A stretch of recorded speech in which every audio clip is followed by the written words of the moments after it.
What's up, everyone? Welcome to the Front Yard Fantasy Mock Draft Review. I'm Simon, host of the Fantasy Football Game Show, and today we're going to be going over the mock draft from last Monday, June 21st. It was a Superflex Dynasty mock draft.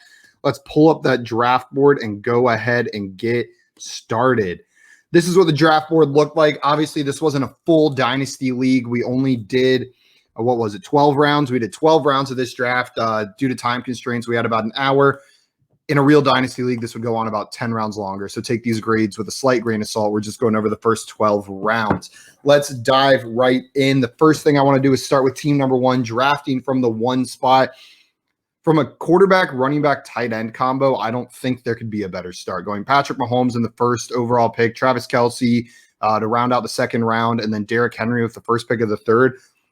That second and third pick just scream value. Travis Kelce going at the end of the second round gives him a positional advantage until Kelce retires. And then Derrick Henry is a locked and loaded top 5 running back for the next at least 2 years, probably 3. So you are set to go, ready to compete right away. The biggest weaknesses on this team are probably the RB2 spot and the wide receiver 3. After the strong start, it did fall off a little bit. For your RB2, you're looking at either Myles Gaskin, Mike Davis, or Chase Edmonds. But if one of those running backs pans out for this team, you're going to have a top-tier team in year one that could very likely take home a championship.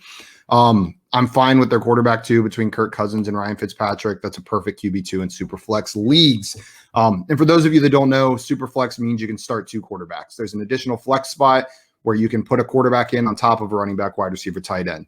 Team number 2, Eagle Dan FF. This is my favorite team from the draft. I love this team from beginning to end. And what did it was the value they got on running backs in the 4th and 5th round. They went quarterback, wide receiver. Started out Josh Allen, Stephon Diggs, Calvin Ridley. Stephon Diggs and Calvin Ridley are arguably top 5 dynasty wide receiver assets, both of them. And then to be able to come back around after getting a top 5 quarterback, some people have him as the QB1 in dynasty, 2 top 5 wide receivers, to then be able to get Miles Sanders and Joe Mixon in the 4th and 5th rounds is an unreal start. It made the whole draft work. They'll have Baker Mayfield and Matt Ryan at their QB2, which is totally fine. The biggest weakness of this is just going to be their wide receiver depth after Diggs and Ridley. But between Odell Beckham, Michael Pittman, and St. Brown, they should be able to get a starter in that spot every single week, that wide receiver 3 spot. Team 3, J-Wall, my man. I love a lot of the teams you put together, but this is not my favorite one. You started out Kyler Murray with that 3 spot, pretty standard for a Superflex league. That worked out. But this team is really going to come down to whether Cam Akers and DeAndre Swift are the real deal. I think they are. I believe in them, but there is some more variability with those backs, and we're drafting them as if they're guaranteed RB1s, right? So we've seen limited success from both of these guys just because they're new to the league. They weren't handed the reins to their backfield right away. But if these guys pan out, you're going to be good to go. The wide receivers, there are some question marks. Amari Cooper, we don't know if he'll be with the Cowboys again in a year. They have an out after this year of his contract. And switching teams isn't always good for receivers. It can be, as we saw with Diggs and Hopkins, but it can also be negative on the receiver. Robinson is getting a new quarterback in there, a rookie quarterback. But he's found success with Mitch Trubisky, Blake Bortles, so I'm not too worried about him finding success with a top-tier talent like Justin Fields coming out of the draft. But with rookie quarterbacks, there is always the risk of them busting, not being able to adjust, especially in their first year. Your QB2 is pretty weak. You got some big question marks. You'll start Kyler Murray every week, but Tua has to answer some big questions this year. He didn't look great last year, but he was a rookie. So we'll see if he can develop further. And then Mac Jones as your QB3 as another potential starter. We don't even know if he'll be starting for the Patriots. It could be Cam Newton. But that's my biggest question mark here. Those running backs need to pan out for this team to have any sort of success. If they don't, you are in big trouble. Team 4, Swamp. Man, your running back and wide receiver start is just too good. Christian McCaffrey, Aaron Jones, DK Metcalf, Terry McLaurin, Chris Godwin. It doesn't get too much better than that. And then to have Kareem Hunt and Ronald Jones as your RB3 and 4, you probably have the strongest and deepest running back core out of this entire league. Where your team falls apart, though, is the quarterback position. You've got Sam Darnold and Jameis Winston, both huge question marks. We assume Sam Darnold will be the starter in Carolina. we don't know if Winston's even going to be the starter in New Orleans. It could easily be Taysom Hill. And without two starting quarterbacks on your team, you're going to have a really, really hard time winning in a Superflex league. If that works out, though, Swamp, you've got to be a favorite to win in year one because the rest of your roster is so strong. But that is a huge if. Pushes your team down quite a bit for me. Those quarterbacks are just too scary to go into a dynasty league with. And as I always say, the cheapest time to get a quarterback in dynasty leagues is at the draft. So you're going to have to trade up to get another quarterback on that roster. Team 5, Arsenal. What I love about this team is the combination of youth and experience. They've got that core with Lamar Jackson, Alvin Kamara, Devontae Adams, and then added some younger pieces like Travis Etienne, Devonta Smith, Chase Claypool, Elijah Moore. So you've got these up-and-coming players that will complete your roster as they develop on top of these studs. If Deshaun Watson plays, you have the best quarterback duo in this league with Lamar Jackson and Deshaun Watson. Again, big if. We don't know if he's going to play, if he's going to play with Houston, but if he does, that is by far the strongest quarterback combo. And then if Deshaun Watson doesn't play, you've got Daniel Jones, which is a fine QB2 in dynasty leagues. Overall, I really like this team, Arsenal. Dan still got you beat as my favorite, but I do like this team a lot. Team 6. This is a team that could win it all in year one. I love this team. With Dak Prescott, DeAndre Hopkins, Ezekiel Elliott, and Austin Eckler to start out, that's about as strong as it can get. The biggest weak point of this roster is your wide receivers after DeAndre Hopkins. You've got Juju Smith-Schuster, Robbie Anderson, and Rashad Bateman. All of them could have great years this year, but we just need to see how that sorts out, right? It's kind of a carousel there in Pittsburgh with which wide receiver you prefer. A lot of people, it's Deontay Johnson. I have seen some Juju. We'll see if Big Ben can actually get the ball out this year. If so, I think Juju will be fine. Robbie Anderson is one of the hardest players to judge going into this season. He had a great start to the year last year, but DJ Moore started taking over as the year ended. I'm curious to see how he's going to be used in that offense this coming year. And then Rashad Bateman, he's a rookie. We don't know. And he is on the Baltimore offense, which is not the most receiver-friendly offense. It's a run-heavy offense with Lamar Jackson at quarterback and then J.K. Dobbins at RB. But they have said they're going to pass more this year. Their offseason moves, including drafting Bateman, make that seem more likely. So that could pan out. If one or two of those receivers overperforms their ADP, this is a year one contender. Team 7. Man, you got my favorite quarterback right there at the top, Justin Herbert. But then after that, your QB2 is just too many question marks for me with Carson Wentz. I'm not the biggest fan of him in Indy. I know the opinions are varied, but that makes me nervous.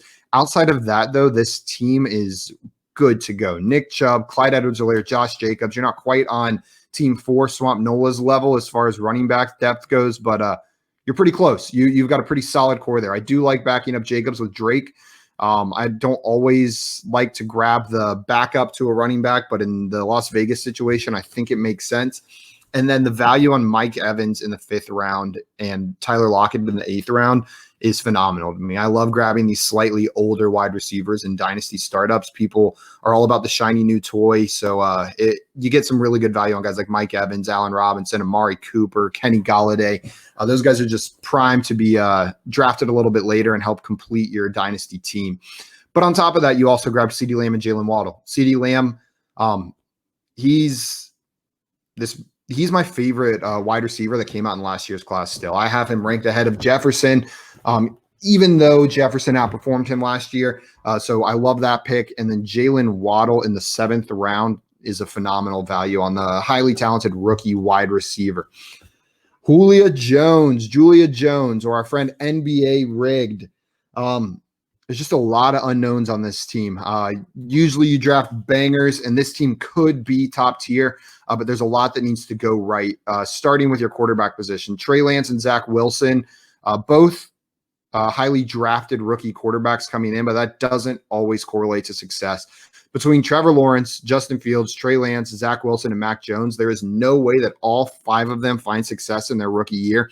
It's just not going to happen. That's statistically unlikely. I'm not out here to make calls on which ones are going to bust right now. I will. But what I'm saying here is going into the year with your 2 starting quarterbacks being these 2 rookies, is kind of scary. You don't know what it's going to do, and it's tough for rookie quarterbacks to perform in a NFL offense in their very first season. And then on top of that, one of your starting running backs is also a rookie, Najee Harris. Now, this is a really exciting dynasty team with Jonathan Taylor, Najee Harris, Trey Lance, Zach Wilson, but that doesn't always correlate to success. This team is a good team. There's just a lot of question marks. The variability on this team is higher than with most of the other ones drafted. Monkey King 42, team number 9. This is an incredibly balanced team. You started running back, wide receiver, tight end. So attacking those positions. George Kittle drafted as the second tight end off the board. He was drafted before George Kittle by Monkey King 42.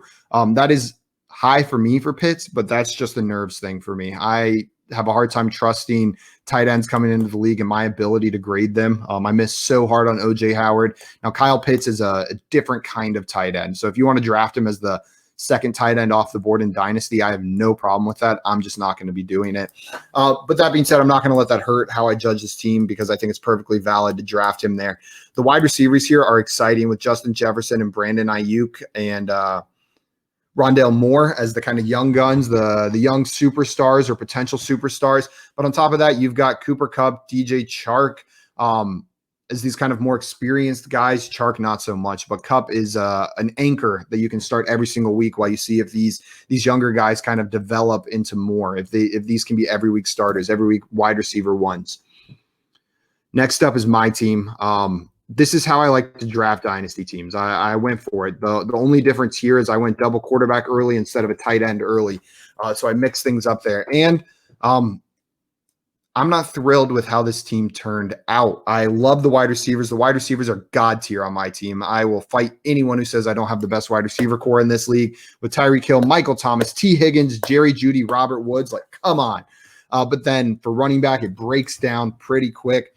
With Melvin Gordon, Damian Harris, and Raheem Mostert as my 3 running backs. I assume I'll always start one of them. I'll never want to flex one of those guys. And then at quarterback, I've got Trevor Lawrence and Justin Fields. Same thing that I said about Julia Jones's team, I'm going to say about my team. I believe in both of these guys, but there's a very real chance that at least one of them doesn't perform in their rookie year. The one thing that helps here, as opposed to NBA's team, is Tom Brady right there in the 8th round, as opposed to Ben Roethlisberger in the 11th round. I have a lot more faith in Tom Brady being able to hold down the fort with one of those starting spots for the next year or two while we see if Fields or Lawrence develops into the quarterback that we hope. But again, big question marks at quarterback here brings this team down a notch. And then not grabbing one of those early tight ends always makes me feel a little iffy about those teams. Team 11, Jordan Vanek, good friend of the show. The wide receivers on this team are scary, and not in a good way. Scary to be leaving a draft with. So you've got A.J. Brown, number 1 receiver drafted off the board. A lot of people's number 1 overall dynasty receiver. But then after that, it gets ugly. Cortland Sutton is the next receiver drafted in the 7th round. Sutton's been great from what we've seen, but that's a changing Denver offense with a bad quarterback that potentially could get a new quarterback. There's other pass catchers on the team that are have a lot of promise. Jerry Jeudy, Noah Fant, KJ Hamler. We don't know what Sutton's role is going to be in this offense, so it's scary having him as your wide receiver too. Antonio Brown is a solid start each and every week until he retires, I believe. He got really great volume from Tom Brady last year in a weird offseason coming to a new team. I have to imagine his role won't go down this year as he spent a full year with them. And then Will Fuller, we have no idea what he's going to do in Miami. The one great stretch we've seen from him, he then got suspended for PEDs. I'm not sure what to expect in Miami with Tua. Another high upside, but really low floor kind of wide receiver pick. Outside of that, though, this team looks fantastic. Russell Wilson, Matthew Stafford might be the best 1-2 punch at quarterback. There's 1 or 2 other teams that can compete. Obviously, Arsenal, if Deshaun Watson plays, it's got him beat. But Russell Wilson, Matthew Stafford is phenomenal. They've got the tight end advantage, grabbing one of these top guys. Travis Kelce, George Kittle, Darren Waller. They got Waller. And then at running back, Antonio Gibson should hold the fort down while they see if Javonte Williams and Trey Sermon can pick up the game. And I love drafting James Conner there in the 11th. He's going to get volume in Arizona. It's going to be there. It's not just the Chase Edmonds show. So while you're waiting to see if one of these rookies becomes the guy, you can just plug in Conner and start every week. If it wasn't for the receivers, this might be my favorite team in the draft. And John Luke, Team 12, the last team we're going to talk about. I think what this shows me is it's so hard to pass on the running back and wide receiver for quarterback and tight end at the beginning and still come out with a team you're happy with. You went 2 quarterbacks and a tight end in the first 4 rounds, which means you only filled out one of the other positions through those rounds. And the rest of your team really shows it. Your running backs aren't bad. Saquon Barkley, phenomenal. And David Montgomery, great RB2. Your quarterbacks, top tier. Joe Burrow plus Aaron Rodgers. As long as Rodgers plays, which I assume he will, he's not done playing. You've got phenomenal quarterbacks. And then your tight end, positional advantage each and every week, except when you're playing the Kelsey or Waller owner. It's great having one of those top tier tight ends. But man, you are hurting bad at wide receiver. Deontay Johnson is your wide receiver 1.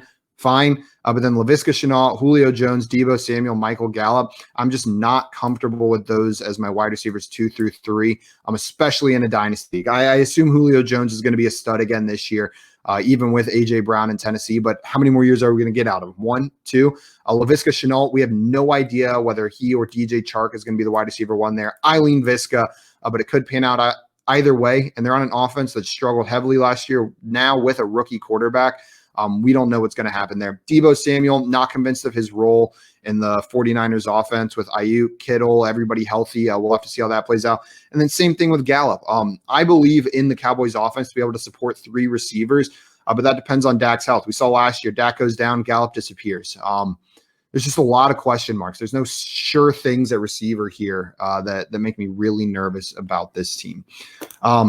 But again, your quarterback, tight end, and RB1, phenomenal. I just don't love the rest of this team. Makes me too nervous to go into a season like that. That's all the teams in this mock draft review, guys. Again, my favorite team from this draft was Eagle Dan FF. Props to you. You win this one. We'll see if you can come out on top again in the next one. Guys, if you want to watch this mock draft go down, we did it on live stream. It is on our YouTube channel. You can find the link in the description to this video if you want to go back and watch it happen live. But besides that, we're out of here for today, and we'll be back next week with another mock draft review. See you, everyone.